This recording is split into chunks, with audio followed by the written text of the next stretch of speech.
Hello friends, welcome to the official YouTube page of Everest IAS Academy. So today we are going to discuss February 18, 2020 Hindi newspaper analysis from the UPSC Prelims 2020 point of view. So first article came in the headlines is Women Army Officers eligible for permanent commission. This statement has been made by, this judgment has been given by the Supreme Court very recently, friends, and this is very important for this year because, friends, regarding this topic we should understand the basics of short service commission. So we will study that and then we will come and see this actually what is this judgment is all about.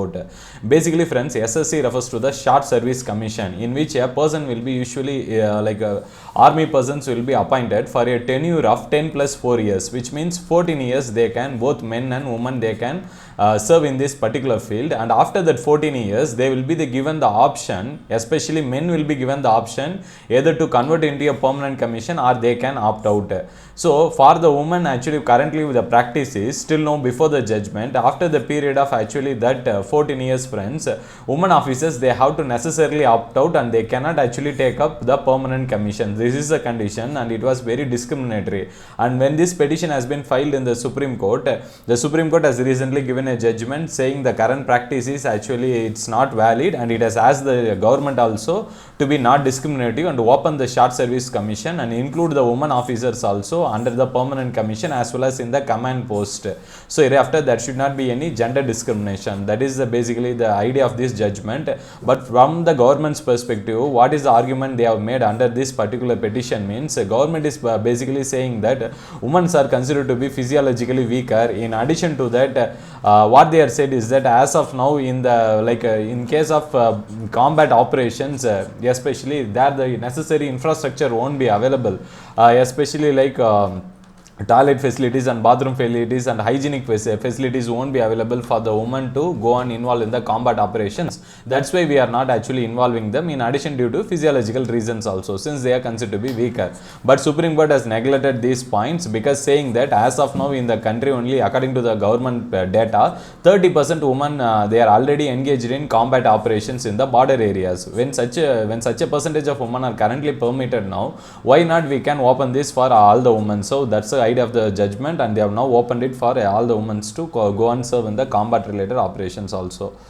Next article is India's bird population suffers long-term decline. Basically, there is recently a report which has been given by State of India Birds 2020. So, according to that report, in case of India, over a fifth of its biodiversity actually they have suffered, which means 1/5 of our birds population has suffered on a larger scale. The basic reason what they are saying is that due to urbanization and industrialization, the loss of habitat, which we are destroying the forest and other areas in the name of development, and there is a widespread of toxins which we use in the agricultural fields, especially suppose, friends, we can give the example of endosulfan, so which in which also the biodiversity will get affected, even the farmers will get affected, they will get cancer also.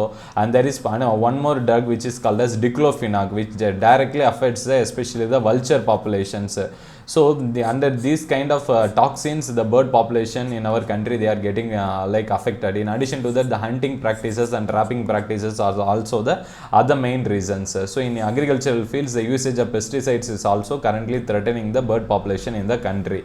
So according to that, what they are saying is that we should actually go and protect the species on a larger scale, because the common sparrow population has also been now declined in the urban spaces. The major reason what the scientists, especially the researchers, are saying is that still there is no conclusive evidence, but what they are saying the reason for their declining population, the sparrow population in urban areas, is because of the radiation from mobile towers. That is also playing a crucial role, they are saying.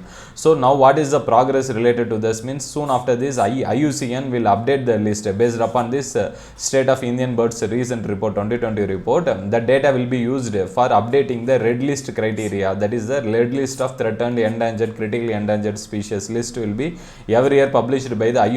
Under that this data will be used. So let's go and study what do you mean by IUCN, friends. This is also important for preliminary examination. So basically it is an international organization which is engaged in conserving as well as sustainable use of natural resources. It will do the research and it will also update the red list status of it will prepare the red list of threatened species. So where the particular species that what is the current status will be updated, whether it is endangered, critically endangered, vulnerable, those status will be updated only by this IUCN every year, and its headquarters is located in Switzerland only, in Gland. So as of now, if you see friends, IUCN was established in 1948 and it is also involved in establishing this WWF, that is the World Wide Fund for Nature and World Conservation Monitoring Center. Next article is government plans research on indigenous cows. Basically friends, these indigenous cows, they have some basic advantage because they have better disease resistance and whatever nutritions which are present in the milk also, it is compared to be very healthier for the especially human beings. So our government is now planning under the Department of Science and Technology, there is a special project that is called Sutrapic. It is also called as scientific utilization through research augmentation of primary products from indigenous cows. So this is the actual expansion. The basic ministry which is involved is Department of Science and Technology only, but there are some partner ministries also like Department of Biotechnology and then CSIR, Ministry of Ayush and the Indian Council for Medical Research. They are also the partner who are involved in this particular project. So kindly remember friends, this they can ask in the preliminary examination. Basically the major ministry which is involved is Science and Tech Ministry only. So they actually will do research about the primary products which we get from indigenous cows. Under 5 themes they are going to do under the project. First they will see what is the uniqueness of these indigenous cows. As we say that they have better disease resistance.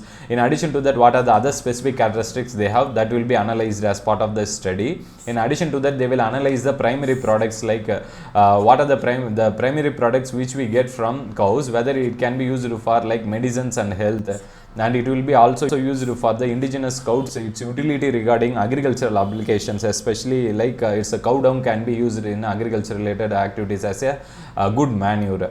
In addition to that, they will also analyze that nutrition, food and nutrition content of the milk quantity, also other utility based items. So they will try to analyze through this basic research.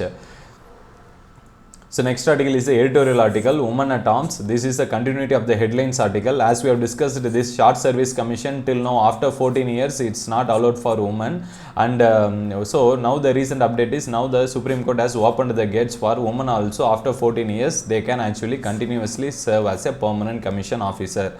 So that was this judgment is all about. So basically from the government's perspective, they said physiological weakness of the woman as one major reason. That's why they have actually denied them. In addition to that, as we have discussed, they have said one more thing is that in case of conflict areas, that hygiene practices cannot be established regarding the bathroom and toilet facilities.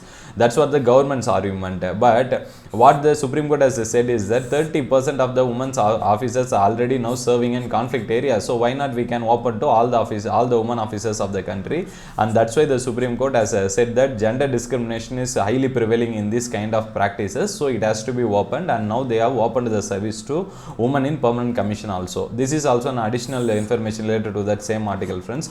Government presented opposite positions. Basically, friends, previously what happened is that last year, February 25, 2019, our government's policy decision was we are actually soon planning to actually open the women officers to serve in the permanent commission also after serving for 14 years in the temporary service. But during the judgment in the Supreme Court which was happened, they gave a contradictory arguments. So that is actually looking actually a contradictory statement. That's what that has been highlighted in this article. So as of now, friends, SSC for women is available only in combat support arms and service wings. So now the update is only one field still they are not be allowed, that is exclusion of women is still from combat operations is not still that was not actually debated or raised in this appeal. So here we are still facing a lacuna in this particular domain. So as we have discussed, one more thing is that previously government said is that women who are having less than 14 years, they have after 14 years they will not be considered for permanent commission previously, and those with over 20 years of service also they will be pensioned immediately. So now this has been relaxed according to this recent judgment. So next article is why delay appointments as Supreme Court. Basically, friends, this talks about the collegium system of appointment. So what happens is that so the collegium list which has been prepared by the Supreme Court, it has been sent to the Government of India, but still Government of India has not finalized upon the decision. So Supreme Court has asked the government to fast track the particular process. So for that the government has replied that normally Supreme Court only for preparing the collegium and for preparing the list during the collegium process, it is taking on average 127 days. But not collegium friends, government is taking 127 days, whereas judiciary is now normally taking 119 days, whereas collegium is taking from the government side we are actually taking only 127 days. So this is actually, this time gap is very essential. So but what the judiciary is saying, already there is a 40% vacancies in the high courts, that's what we are suffering in that particular front. So we wanted to fast track the process, like that the Supreme Court has said. So let's go and discuss now the collegium system also friends, which is very important for the preliminary examination. This collegium system as a concept was established based upon the 3 judge cases. So what happened is that under that collegium system, the appointment of Supreme Court and High Court judges and transfer of judges in Supreme Court, High Court will be dealt under the collegium system of appointment of judges. So what is this collegium system is all about means, it can be dealt with both at the High Court level, at Supreme Court level. So basically there will be, in case of High Court, there will be 5, both in High Court and Supreme Court, the collegium will consist of 5 judges. So these 5 judges will include the Chief Justice also. Suppose Supreme Court collegium is meeting means, it will consist of Chief Justice plus 4 senior most judges of Supreme Court. In case of High Court, it will be Chief Justice of High Court plus 4 senior most judges of High Court. Now what happens is that they will prepare the list, they will minimum take 127 days. Then what happens is that this High Court also decides the appointment as well as transfer of those judges under the district court and lower courts also, based upon its collegium. So whatever list this High Court is preparing under the collegium, it will be forwarded to the Supreme Court. Then the Supreme Court, like based upon Chief Justice of India, he will actually forward it to the government of India. Now what happens is that since the collegium system, it takes 127 days, government of India is, they are saying is that government will take minimum 119 days to deliver this judgment. So basically what is the process involved after the, when the particular collegium list reaches the government of India means, they will check the background related details, especially intelligence related details will be verified with respect to national security clearance, and character verification will be analyzed by the Intelligence Bureau, and then only the government of India will forward that list actually to the President of India, and then it will be published in the Gazette of India. But suppose if the government of India is saying a no to the collegium list, it will be forwarded to the Supreme Court collegium again, and suppose the Supreme Court collegium re-forwards it again, then the government has to accept it.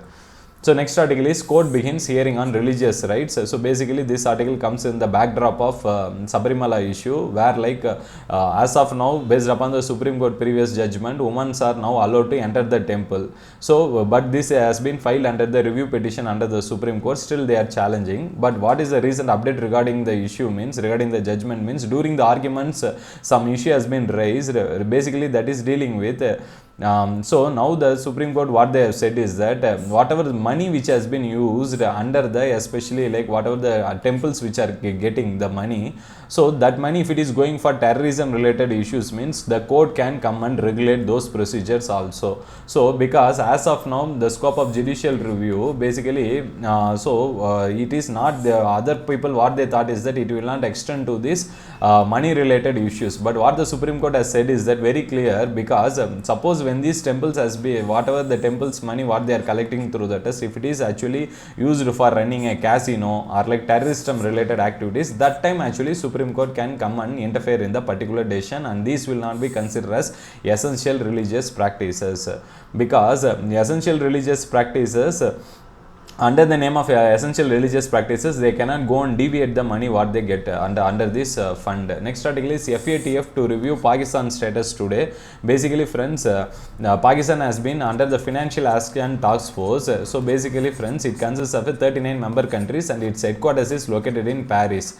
So now under the meeting, they are actually, as of now, Pakistan has been placed in the especially grey list, and soon after they will be, if they don't take any necessary actions, because based upon the update last year, 27 action plan has been given to the Pakistan to follow that. As of now, they have cleared only 14. So if based upon the recent meeting, they will be like taking a decision regarding converting them into a blacklist or not. Suppose if they are doing in a blacklist category means, they will face international economic economic sections from various countries.